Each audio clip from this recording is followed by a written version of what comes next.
Inspirai, Senhor, os nossos pensamentos, as nossas palavras e as nossas ações, para que em vós comece e termine tudo aquilo que fizermos. Como é bom parar. Senhor, nesta hora da vida, eu gostaria de parar. Para que tanta corrida? Para que todo esse frenesi? Eu já não sei parar, eu já não sei rezar. Fecho agora meus olhos, quero falar contigo, Senhor. Quero abrir-me ao teu mundo, mas meus olhos não querem ficar fechados. Sinto uma agitação frenética em todo o meu corpo, que corre, que anda, que busca, que se agita. Nesta hora da vida, eu gostaria de parar. Para que essa corrida? Para que essa agitação? Eu não posso salvar o mundo. Eu não consigo fazer tudo, nem tudo é importante demais. Eu sou apenas uma gota de água no imenso oceano da tua maravilhosa criação. O importante mesmo é buscar a tua face bendita. Glória ao Pai, e ao Filho, e ao Espírito Santo. Jesus, manso e humilde de coração.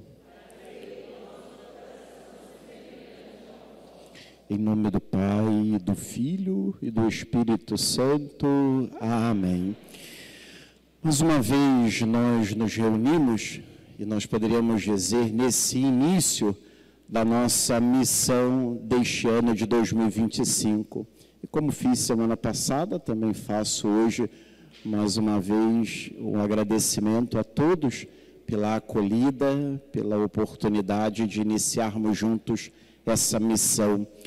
E é providencial o fato de iniciarmos com um tempo de parada, apesar da nossa agitação, apesar de todo o nosso dinamismo, nós somos convidados hoje a uma parada.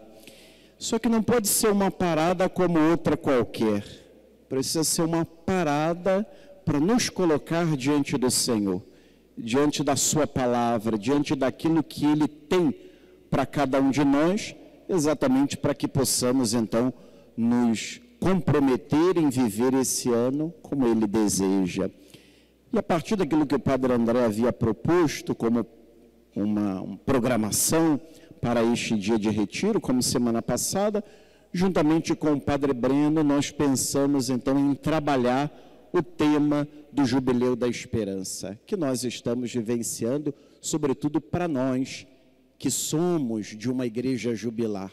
Então, para nós, o Jubileu precisa ter uma outra dinâmica, uma outra ótica, porque nós somos mais do que qualquer outra comunidade chamados a viver intensamente o Jubileu.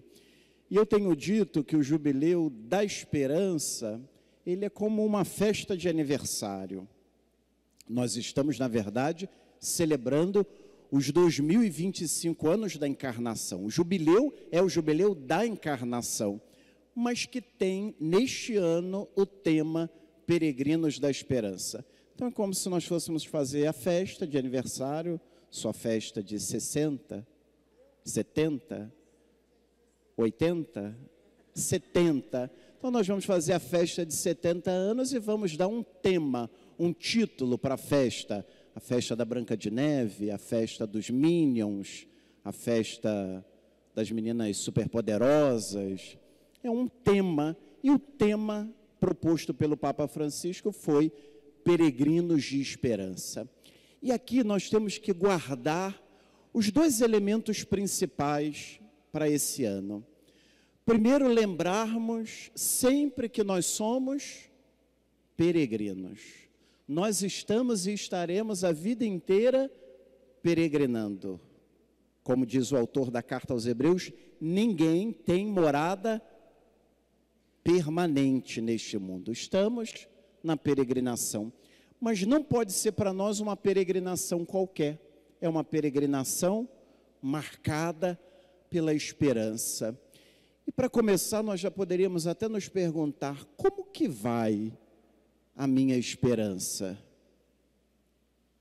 E essa esperança, essa palavra de esperança, que o Papa Francisco nos convida a acolher e ao mesmo tempo levar, a anunciar, ela é como uma planta que eu cuido, que eu rego, que eu preciso preservar. É sempre bom a gente ter uma planta para que a gente possa se lembrar que ela é uma imagem da nossa vida.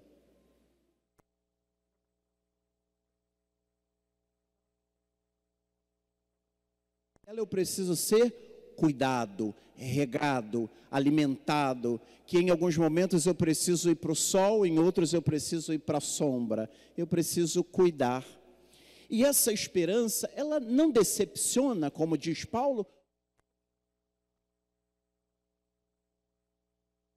está fundada no amor de Deus por nós. Por isso que Paulo, quando escreve aos Romanos, chega a dizer, se Deus é por nós, quem será contra nós? É hora da gente lembrar essa palavra, quando às vezes, rapaz, tem muito olho grande lá no meu trabalho, tem muita gente pesada no meu trabalho, tem muita gente carregada, pá, no meu trabalho, e na minha pastoral também, tem. Muita gente encravada na minha pastoral. Tem aqui? Não. Na matriz não, graças a Deus. Só lá em Búzios. Só em Búzios. Mas é hora de quê? O amor de Deus não nos separa. Se Deus é por nós, quem será contra nós? E Paulo continua, fome, tribulação, perigo, espada, diz ele, em tudo isso nós somos mais que vencedores. Por quê? Por causa do amor de Deus. É esse amor que eu dizia para vocês na sexta-feira, quando aqui cheguei, que precisa nos marcar. Se não for por causa desse amor, vamos para Piratininga agora, curtir o domingo. Nós estamos aqui por causa do amor de Deus. É esse amor que nos encontrou, que transformou a nossa vida, que agora nós queremos levar aos outros, anunciar aos outros, nos tornar instrumentos desse amor na vida de todas as pessoas. Só que essa palavra de esperança, ela está acompanhada por algo que tem feito falta na nossa vida, que é a virtude da paciência. Hoje, ligando o computador, eu dizia, você está me fazendo crescer em paciência. E eu dizia para Tatiane, ele estava cantando para mim, ando devagar porque já tive pressa. Ter paciência, nós não somos mais homens e mulheres pacientes. Já perceberam? Nós não sabemos mais esperar. Nós vivemos em um tempo em que não se espera, não conseguimos mais esperar. Tudo tem que ser para anteontem. Não é nem para hoje, é para anteontem. Diz o Papa, crescer em paciência como virtude próxima à esperança. Diante de quê? Dos sofrimentos e, sobretudo, em um mundo em que nós estamos habituados ao aqui e agora.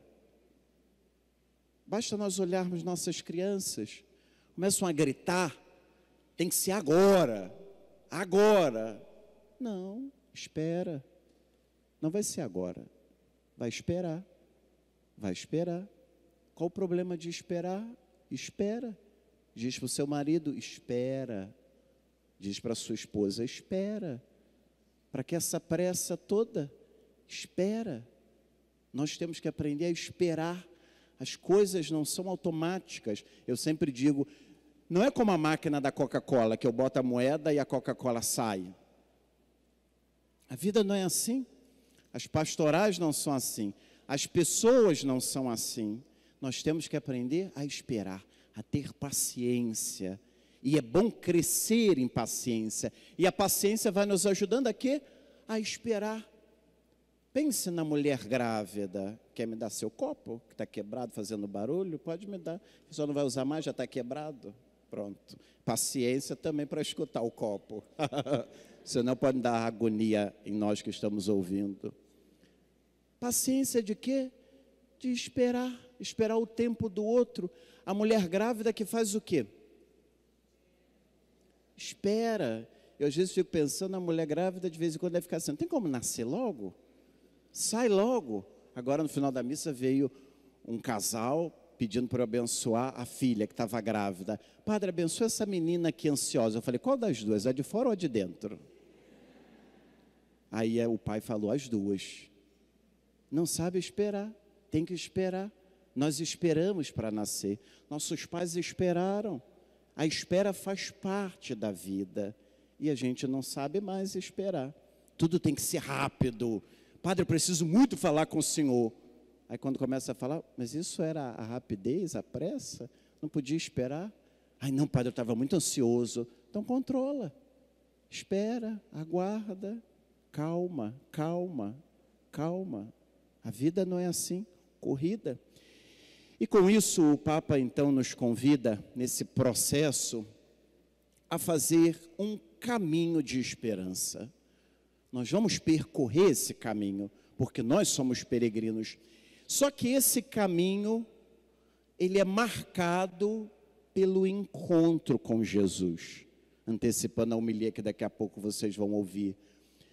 Todos nós partimos do encontro com Ele. É o encontro com Ele que muda a nossa vida e é do encontro com Ele que nós partimos. O que acontece na nossa vida de paróquia, na nossa vida pastoral? Nem sempre nós nos encontramos com Jesus.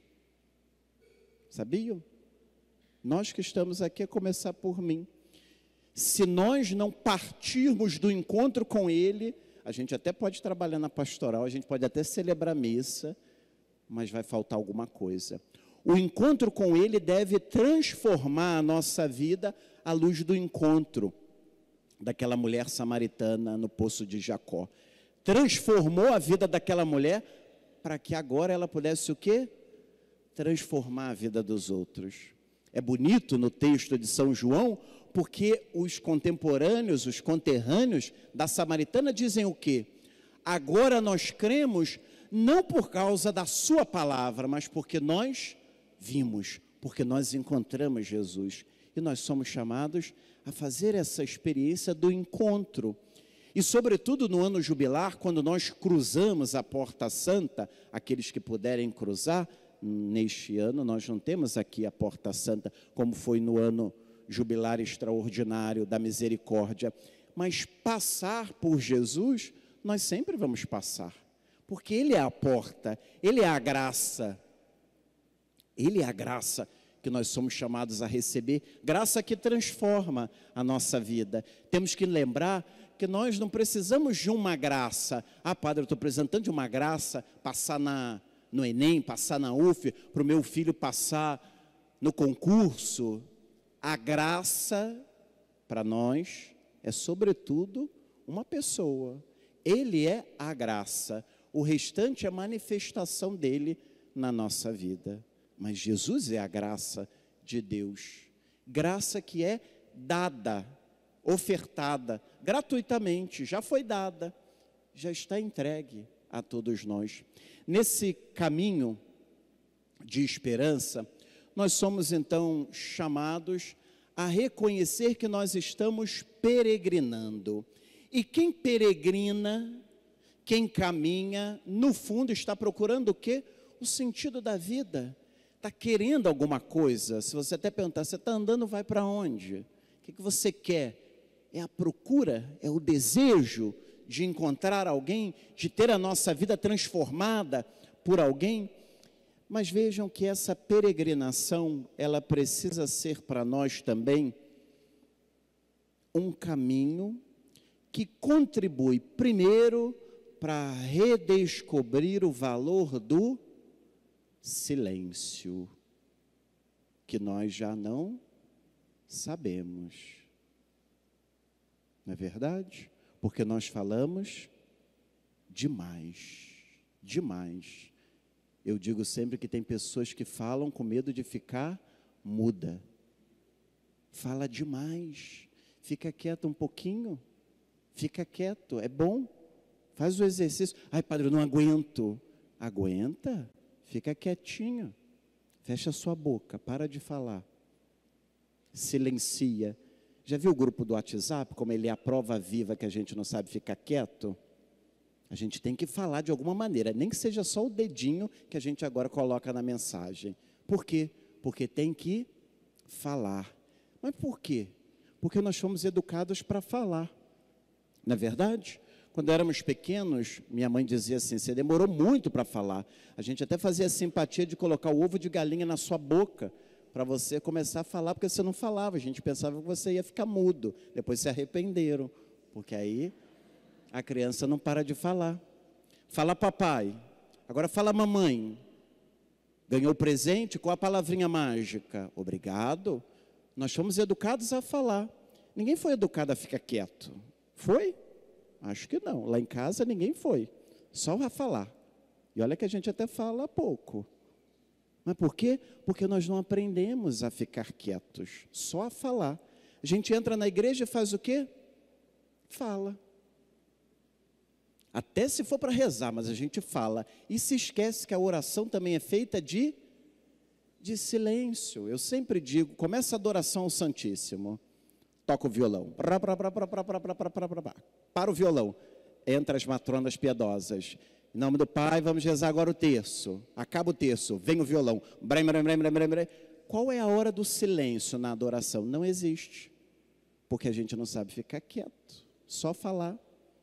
Não é verdade? Eu lembro do meu pároco, Padre Dircélio, foi nosso pároco por 37 anos no Barro Vermelho.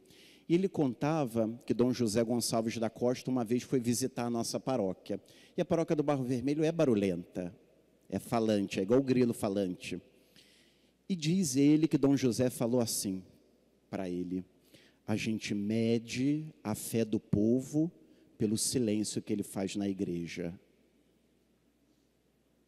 Como é que está a fé na matriz de São Gonçalo? Pelo silêncio que nós fazemos na igreja. Ontem eu cheguei na Rosa Mística, eles estavam falando com medo de ficar mudos. Eu até falei na homilia, estavam falando de Jesus? Acho que não. Falando muito e falando alto. Eu digo, na igreja, aqui no templo, primeiro, a gente só fala o necessário.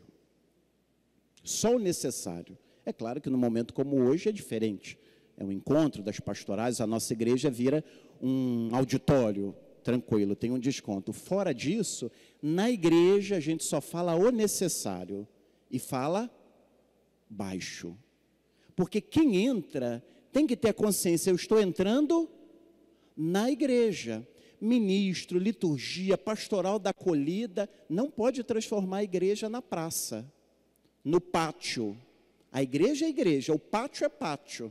Senão é melhor ficar fora do que entrar, porque tem mais barulho aqui do que no pátio. O pátio está silencioso. Tem alguma coisa errada? Eu tenho que entrar e saber, eu estou dentro da igreja. E eu entrei para rezar. Se eu falar, é o necessário. E bem baixo. Baixo que ninguém me ouve. Ninguém. Porque eu estou na igreja. Só que além da descoberta do silêncio, a peregrinação também nos ajuda a descobrir o valor do esforço. Aprender a se esforçar, aprender que a vida é feita também de sacrifício. As coisas não caem do céu. Lembram de um meme de uma garotinha que está assistindo a audiência com o pai, que é advogado? E aí o estagiário pergunta, o advogado, nome, matrícula. E aí ele diz, nome tal, matrícula tal. Aí a garotinha, fulana de tal, diz o nome dela. E aí o homem lá brinca, né, porque está com uma estagiária. E aí o pai diz, é para ela aprender que os honorários não caem do céu. Para aprender o quê? O valor do esforço. Cuidado, porque nós estamos criando crianças e adolescentes que não sabem mais o que é esforço. Pedi e recebereis. É assim. Pede e acontece. Que é isso? A vida não é assim, não. Tem que esperar, tem sacrifício, tem dificuldade, não dá para ser agora. O esforço, tem que aprender. Nós hoje estamos numa geração que ninguém quer mais esforço, não. Ninguém quer mais sacrifício. Não quer dizer que a gente vai chegar no extremo de um masoquismo, não. Mas tem um esforço, tem um sacrifício. Meu pai se sacrifica, minha mãe se sacrifica e eu também vou me sacrificar. É normal, a vida é feita de sacrifícios. E isso também na nossa vida de pastoral. E por fim, o valor do essencial. Nós estamos nos preocupando demais com o acidental. Igual quando eu chego para celebrar, ai padre, não tem leitor. Eu leio. Ai padre, não tem quem vai cantar. Não canta. Eu digo sempre, para ter missa tem que ter pão, vinho e padre. Nem vocês precisam para ter missa. Não é verdade? Não precisa. Mas por quê? Porque o pessoal cria uma necessidade que não existe. O valor do essencial. O que é essencial? Isso é essencial? Não é. Então a gente pode abrir mão. Senão a gente cria uma dependência do acidental. Até na vida pastoral. Ai, tem que ter isso, padre. Não, não tem que ter. Pode abrir mão. Isso não é essencial. E é bom chegar no essencial, porque senão a gente se perde no acidental. Vejam que nesse processo então proposto pelo Papa Francisco, nós estamos vivenciando então este ano jubilar, que está na continuidade do que nós vivemos no ano 2000, nós aqui na grande maioria, não é verdade? Você não, sim também, era pequenininha. Vivemos o ano jubilar, no ano 2000, que foi preparado por aquele caminho de preparação, que nós tínhamos o ano do Pai, o ano do Filho e o ano do Espírito. Não é verdade? A senhora viveu 2000. Depois, em 2016, o ano extraordinário da misericórdia, proposto pelo Papa, e agora o ano de 2025, que já nos prepara para quê? Para também o jubileu de 2033, o jubileu da redenção, a encarnação do Verbo, 2025, e a redenção, 2033. Ok? Então é esse caminho que nós estamos percorrendo. E com isso, o Papa então propõe aquilo que nós já vivenciamos, a abertura da Porta Santa nas basílicas romanas e também o início do Ano Santo, que nós tivemos agora no dia 29 de dezembro, aqui na nossa arquidiocese. E vamos percorrer todo o Ano Santo até dezembro deste ano. É o período do ano jubilar que nós estamos. E aí o Papa então passa para um segundo momento, nos convidando a redescobrir sinais de esperança. Quais os sinais de esperança da minha vida, da minha pastoral? Tem esperança? E é bom que a gente lembre. Sabe por quê? Porque nós vivemos em um tempo também, tem um vídeo do Dom Rifan famoso, que ele fala da síndrome do urubu. Já ouviram falar? Só gosta de carniça, só gosta de tragédia. Padre Lucas, o nosso malvado favorito, que foi vigário de vocês e trabalhou comigo, ele dizia, eu gosto do Bom Dia Rio porque tem sangue. Eu falava, Nossa Senhora da Piedade, o que é isso? Porque lá na região dos lagos era assim, um cachorro que sumiu, não sei o que, da praia, não tinha morte como o Fachel anuncia aqui no Bom Dia Rio. Então a gente tem que aprender a quê? A reconhecer os sinais de esperança. O que nos motiva na nossa vida, na vida da nossa família? Até para a gente pensar lá atrás, quanta coisa teve importante na minha família, na minha história, para não perder os sinais de esperança. E por isso que o Papa, então, nos convida a quê? A descobrir esses sinais. E quais os sinais que o Senhor oferece a nós para renovar a nossa esperança? Primeiro, sinal de esperança se traduz em paz. Não deixa de ser uma esperança quando estamos em paz, em comunhão entre nós, na abertura à vida. uma nova vida que chega, é uma esperança. Você olha para uma mãe grávida, naturalmente você faz o quê? Você experimenta a esperança que está vindo uma nova criança. Que bom que ela vai contribuir com a nossa vida, com a nossa comunidade. Quando o idoso olha para uma criança e fala, chegou o sucessor. É a esperança que vai sendo renovada. Depois, a maternidade e paternidade responsáveis, o cuidado dos pais com uma geração responsável. Só que aí o Papa nos convida também a ser sinal de esperança para quem? Para os privados de liberdade, para os doentes, para os jovens, para os migrantes e para os idosos. Levar a esperança, ser sinal da esperança para as pessoas. Para essas pessoas nós somos chamados. E eu sempre lembro, quem bate a nossa porta, quem chega à nossa pastoral, à nossa igreja, é chamado a quê? A experimentar a esperança. A pessoa tem que vir aqui e sair renovada. Ela tem que ir embora e falar, eu saí melhor do que eu cheguei. Se ela saiu pior, tem alguma coisa errada na nossa pastoral e na nossa igreja. Porque ela vem aqui para ser renovada, ser acolhida, experimentar o amor de Deus e voltar sempre.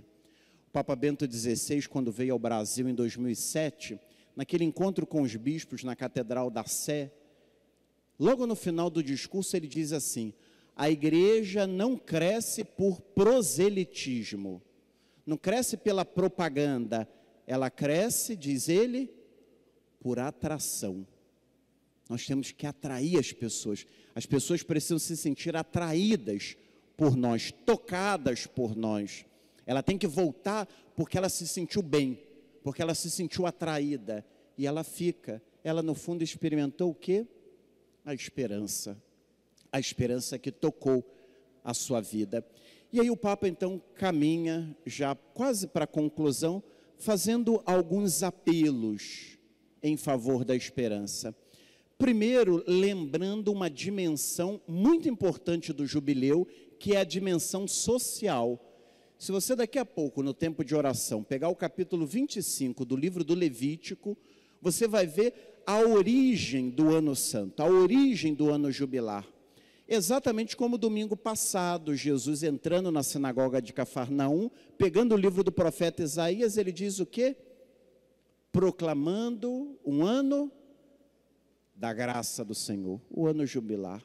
E aí o Papa então recorda que o jubileu, ele é o tempo também de recordar que os bens da terra se destinam a todos, o cuidado com os outros, o cuidado com a partilha, o cuidado com a terra, que é a nossa mãe, que nos acolhe, onde nós vivemos. Se a gente não cuida, nós vamos pagar o preço por essa falta de cuidado.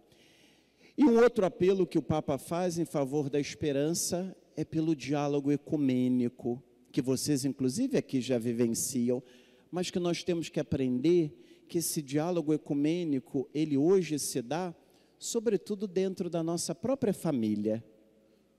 Porque dentro da nossa própria família nós encontramos outros irmãos que não professam a fé católica. Então aprender a dialogar e sobretudo neste tempo, lembra o Papa, em que nós vamos celebrar 1700 anos do Concílio de Nicéia, celebrado em 325, quando é proclamada a divindade de Jesus. É o momento de quê? De união entre católicos do Ocidente e do Oriente. Mas é óbvio que para nós é um passo também no diálogo com todos os cristãos, nesse diálogo ecumênico. E um outro apelo que o Papa faz, tornar concreto o modo sinodal do ser igreja. Nós temos que aprender. A sinodalidade não é uma novidade do Papa Francisco. Eu sempre enfatizo isso, porque o pessoal às vezes fala assim, isso é invenção do Papa Francisco. Não é. A dinâmica da sinodalidade da igreja é bíblica. Se nós lermos de novo a segunda leitura do domingo passado, nós vamos ver claramente Paulo fundamentando a sinodalidade. Cada um tem um carisma, cada um tem um dom, cada um tem um ministério. E é importante que a gente aprenda a trabalhar a sinodalidade, porque a sinodalidade nos preserva, nos ajuda a reconhecer que tem outros que vão colaborar comigo, que vão trabalhar comigo, e juntos nós vamos fazer esse processo. Senão a gente cai na tentação da equipe. Todo mundo conhece a equipe, né? Padre, se eu não fizer aqui, ninguém vai fazer. Amanhã a gente leva você para São Gonçalo, para o cemitério, é claro. No outro dia, já tem alguém fazendo no seu lugar. E talvez até melhor que você. Então, aprender que nós trabalhamos em conjunto, em comum, e é bom que eu valorize o outro, que eu integre o outro, que eu colabore com o outro, e deixe o outro colaborar. É dar espaço, como dizia aquele funk do passado, cada um no seu quadrado. Respeitar o lugar do outro, o papel do outro, isso é sinodalidade. Senão, meus irmãos, a gente vai querer fazer tudo. O padre tem que fazer tudo. Não tem. Padre, eu sou coordenador e eu faço tudo. Não tem, está errado. Isso não é sinodalidade. É deixar o outro fazer. Ah, porque eu não tenho paciência. Vai crescer na paciência. Deixa o outro fazer. Ah, porque ele não faz como eu gostaria. Mais um motivo para você aprender. Nem tudo tem que ser do seu jeito. Ah, porque eu gosto assim, o problema é seu. O outro gosta diferente. O que é isso? Tudo tem que ser como eu gosto, como eu quero. O que é isso? O mundo gira ao meu redor? Não. O outro faz diferente, pensa diferente, tem gostos diferentes. É a riqueza do quê? Do ser igreja. Como é bom ser igreja assim? Quando eu e o Padre Lucas chegamos lá em Búzios, eu dizia para o povo, vocês estão recebendo 2 padres extremamente diferentes. Nós não temos quase nada a ver um com o outro. Quase nada. Só que depois ele foi aprendendo a ficar velho como eu, com mania de velho. Gostar de dormir cedo, não gostar de muito barulho. Olha, o Padre Lucas não gostar de muito barulho é um evento, é um processo. Está até gravando, vão depois pedir contas do que eu estou falando. E eu dizia para o povo, é a riqueza da igreja. Nos 2, vocês terão o ministério sacerdotal, mas cada um com o seu jeito, cada um com a sua cara, cada um com o seu estilo. Essa é a riqueza da igreja. Nós somos diferentes, e que bom que nós somos diferentes. Já pensaram que tristeza que seria todo mundo igual a mim? Isso é péssimo, é pobre. Que bom que tem pessoas diferentes de mim que enriquecem, que me complementam na pastoral, na igreja. É, no fundo, o modo sinodal de ser igreja. E, além disso, o Papa também faz um apelo para que nós pudéssemos celebrar a Páscoa na mesma data. Neste ano, providencialmente, celebraremos juntos, ocidentais e orientais. Mas a proposta do Papa é que essa data seja em comum para marcar também a unidade de toda a igreja. É um outro apelo que ele faz. E ele termina então nos lembrando que nós estamos ancorados, firmados na esperança, sobretudo porque nós somos um povo que crê na vida eterna. Lembra quando antigamente a gente cantava assim, lá no cemitério de São Gonçalo, dia 2 de finados? Nós cremos na vida eterna e na feliz ressurreição. Lembra ou não, né? Muitos anos, eu era seminarista ainda, nós cantávamos no cemitério de São Gonçalo, com Dona Noêmia, que nos acolhia na sua casa, depois da missa de finados, para oferecer o almoço. Nós cremos na vida eterna. Essa é a nossa fé, que daqui a pouco nós vamos professar. Creio na vida eterna, creio nessa vida que começa aqui e agora, mas ela não termina aqui. Por isso que a gente não pode dizer quando vai sepultar alguém, agora tudo acabou. Não. Santa Teresinha diz o quê? Eu entro na vida. É uma nova fase da minha vida, mas a vida continua, agora na eternidade, agora na comunhão com Deus, e eu permaneço unido a quem se foi. É hora também da gente aprender a dizer que nós nos despedimos fisicamente, mas nós cremos que quem morreu está na comunhão conosco, presente ao nosso lado. Quando eu rezo para o santo, eu estou rezando para quem? Para quem já morreu. Por isso que eu até brinco assim, a gente fala com quem já morreu. Não fala? Fala. Nesse caso a gente fala, não fala? Quando a gente pede para o santo, a gente está falando para quem já morreu. A gente não fala para quem já morreu como kardecista. Aí não. Mas a gente fala com quem já morreu. E por que a gente fala com quem já morreu? Porque ele está vivo. Porque nós cremos na eternidade. Porque nós cremos na comunhão dos santos. Porque nós cremos que aqueles que morreram na comunhão com Deus, agora, junto de Deus, intercedem por nós. Por eles rezamos e esperamos que eles peçam por nós, junto de Deus. Essa é a nossa fé. Creio na vida eterna. E vejam o que diz o Papa. A esperança cristã consiste precisamente nisto. Face à morte, onde tudo parece acabar, através de Cristo e da sua graça que nos foi comunicada no batismo, recebe-se a certeza de que a vida não acaba, apenas se transforma. É o que nós rezamos no prefácio dos fiéis defuntos. A vida não é terminada, mas é transformada. É uma nova etapa da nossa vida para nós que cremos na eternidade. Por isso que nós temos que aprender sempre que a estrutura do catecismo, ela tem que marcar a nossa vida. Lembram que o catecismo é dividido em 4 partes, não é isso? Todo mundo aprendeu quando fez catequese lá atrás, há 300 anos. 4 partes. As 4 partes divididas com base na fé. Primeiro é a fé que eu... Catecismo, todo mundo lembra? A fé que eu creio, que eu professo, que eu proclamo. Depois a segunda é a fé que eu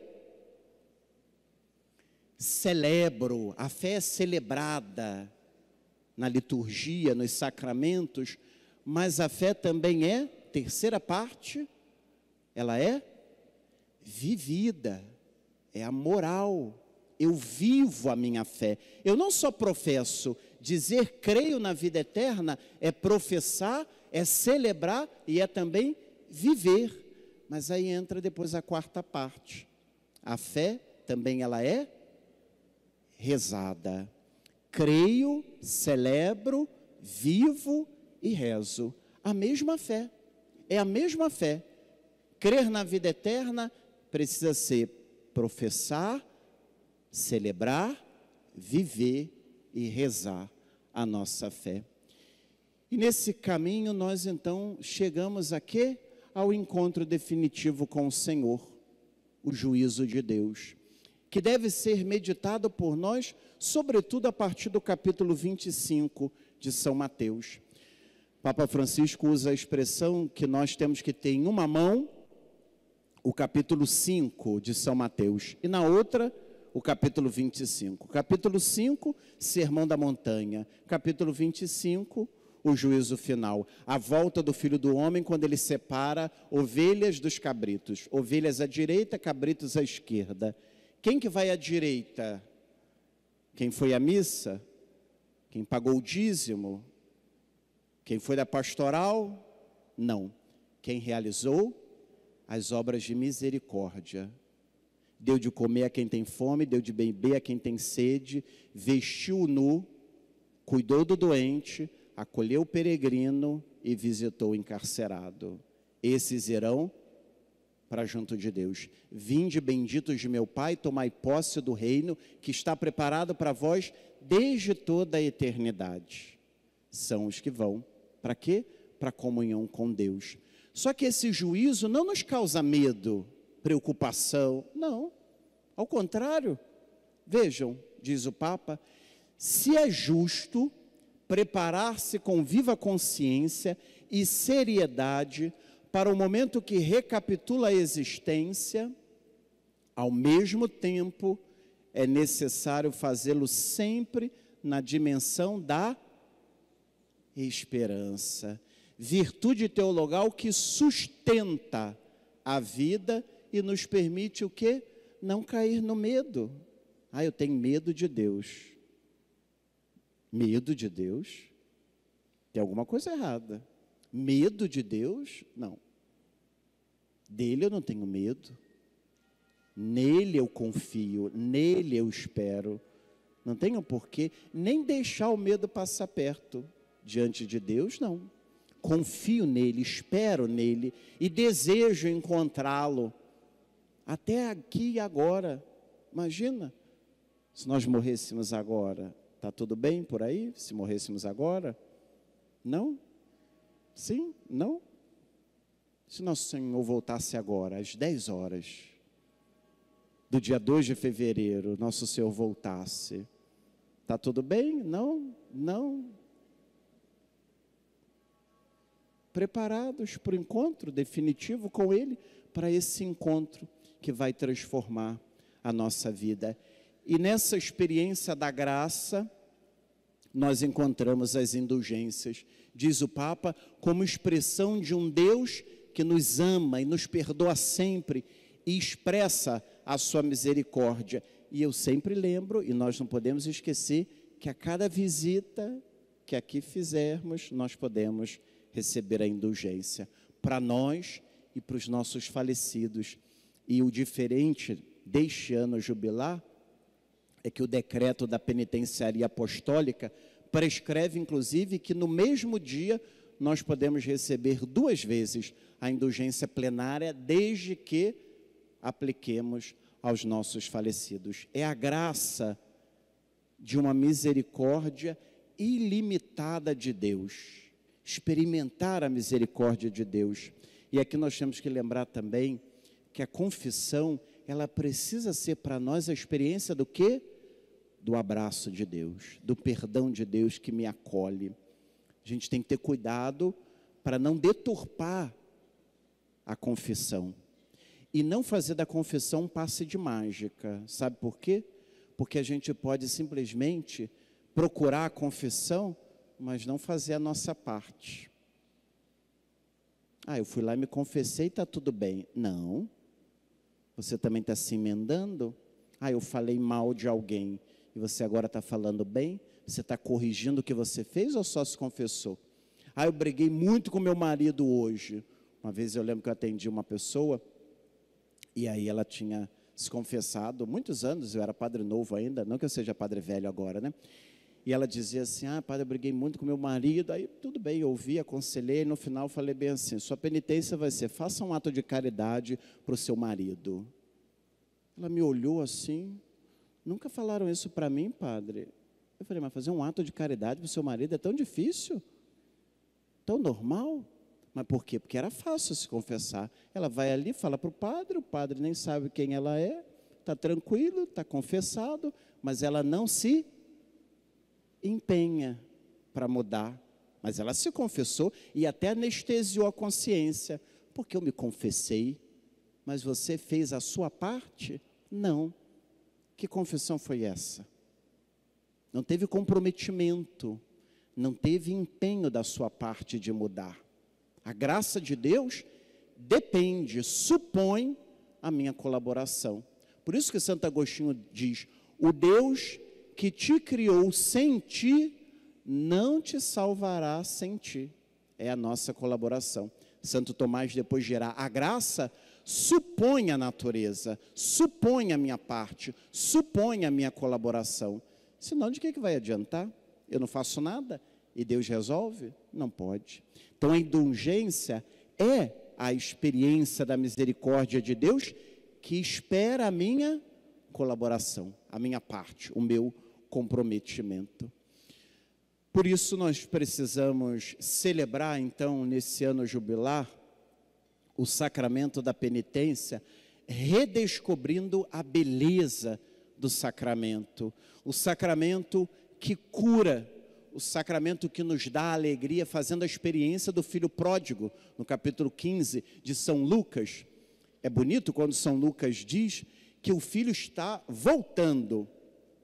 Quando ele volta, o que o pai faz? Está sentado no seu trono real, Não. O Pai, a imagem do Pai do céu, ele corre, ele se antecipa, vai ao encontro do filho, o abraça e o cobre de beijos. Já imaginaram essa imagem de Deus fazendo conosco? Imagina quando a gente fosse confessar e a gente pensar, Deus está vindo ao meu encontro. Ele me abraça e Ele me beija. Até arrepia quando a gente pensa nisso. É um Deus que faz o quê? Que nos ama. E que nos perdoa sempre. E está sempre pronto a nos perdoar. E ao experimentar esse amor de Deus, eu não posso fazer outra coisa senão anunciar esse amor, levar esse amor, deixar que esse amor transforme a minha vida, reconhecendo que é melhor esse amor do que qualquer outro. O filho pródigo nem precisou se confessar, ele já tinha se confessado lá atrás. Eu vou voltar e vou dizer para o pai, pai, pequei contra o céu e contra ti, já não mereço ser chamado teu filho. O pai o abraça, o cobre de beijos, ele nem precisa dizer nada, porque o pai já perdoou, já acolheu. É um Deus que gosta de quê? De uma festa. Já pensaram nisso também? Nosso Deus gosta de festa. Manda matar um novilho gordo, porque esse meu filho estava morto e voltou a viver. Vamos fazer festa. Há mais alegria no céu por um pecador que se converte do que por 99 justos que não precisam de conversão.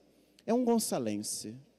Gosta de uma festa. Tudo tem que ter festa. Igual eu fui lá na reunião dos vicentinos e falaram, a gente gosta de festa. Aí fui para a Rosa Mística, a gente gosta de festa. É igual Deus. Gosta de uma festa. Tudo termina em pizza? Não, em festa. É Deus. O tempo inteiro ele faz festa. Porque é aquele pai que quer o tempo inteiro os filhos. Os filhos vão para lá, ele já vai fazer festa. Igual um tio meu que adorava reunir a família toda. E nós tínhamos que ir todos para lá. E ele gostava que todo mundo fosse, porque ele queria fazer festa. Tem que ter festa. É um Deus que gosta de festa. Porque é um Deus que gosta da casa cheia. E sempre ele vai fazer festa para nos acolher. Por fim, vejam, neste ano jubilar, que os santuários sejam lugares sagrados. E nós poderíamos dizer que, por estarmos numa igreja jubilar, nós estamos como num santuário. Lugares sagrados de acolhimento e espaços privilegiados para gerar esperança. A pessoa precisa se sentir tocada quando vier aqui. E por isso termino com as palavras do Papa. Portanto, o próximo jubileu há de ser um ano santo, vejam que bonito, caracterizado por uma esperança que não conhece ocaso. A esperança em Deus. Não tem fim a esperança, não. Eu continuo esperando. Eu resisto e eu espero. Espero em Deus. Que nos ajude também, aqui é muito importante, a reencontrar a confiança necessária, tanto na igreja, mas também na sociedade, no relacionamento interpessoal, nas relações internacionais, na promoção da dignidade de cada pessoa e no respeito pela criação. Não perder a esperança. Olha como ele termina. Que o testemunho crente seja fermento de esperança genuína no mundo, anúncio de novos céus e nova terra, onde habitem a justiça, a harmonia entre os povos, visando a realização da promessa do Senhor. Porque no fundo nós lembramos que estamos a caminho da pátria definitiva. Essa é a nossa esperança, que não conhece ocaso. Nós teremos agora um tempo para nossa oração pessoal. É claro que somos muitos, estamos num espaço que talvez possa não favorecer tanto, mas é bom que a gente tente conservar um pouquinho agora do nosso silêncio. Que você procure um cantinho, ou dentro da igreja, ou na capela, ou no pátio, para rezar e se preparar para a Santa Missa. e vai rezar usando o capítulo 5 da carta aos Romanos, o capítulo que dá origem à bula. E na meditação da palavra nós vamos usar aquele esquema que vocês já conhecem bem, que é o esquema da Léxio Divina, certo? Os passos da Léxio, invocamos o Espírito, deixamos que o Espírito nos conduza nesse momento, e a primeira coisa, o primeiro passo é o momento da leitura. Eu leio o texto bíblico, primeiro passo. Segundo passo é a meditação. No primeiro passo eu perguntei assim, o que o texto diz? É a pergunta que norteia o primeiro passo. Segundo passo, a meditação, eu pergunto, o que o texto me diz? Ele me diz alguma coisa, ele me aponta alguma coisa. Terceiro passo é o momento da contemplação. O que o texto mexeu na minha vida, no meu coração? Tocou em quê? E depois, o que o texto me faz rezar? É o momento da oração. Ele gerou em mim uma oração. Eu vou pedir, eu vou agradecer, ele está movendo. E depois o último passo é o passo da ação. O que o texto me faz fazer? Ele me leva para alguma coisa. O que o texto me diz, o que o texto diz, o que o texto me diz, o que o texto mexeu comigo, o que o texto me faz rezar e o que o texto me faz fazer. Leitura, meditação, contemplação, oração e ação. São os 5 passos da meditação. Para que esse texto não seja um texto qualquer, que eu leio, mas não, ele mexe com a minha vida, ele me aponta para alguma coisa. Então é o tempo que nós vamos ter agora para a nossa oração pessoal. Senhor, os homens parecem gostar de andar nas trevas. Parece que gostam de ter as vistas cobertas e andar a esmo. Não querem ver. Esse também é meu pecado. Muitas vezes eu não quero ver. Tenho medo de que, enxergando, minha vida tenha que ser mudada. Eu te suplico, Senhor, abre meus olhos.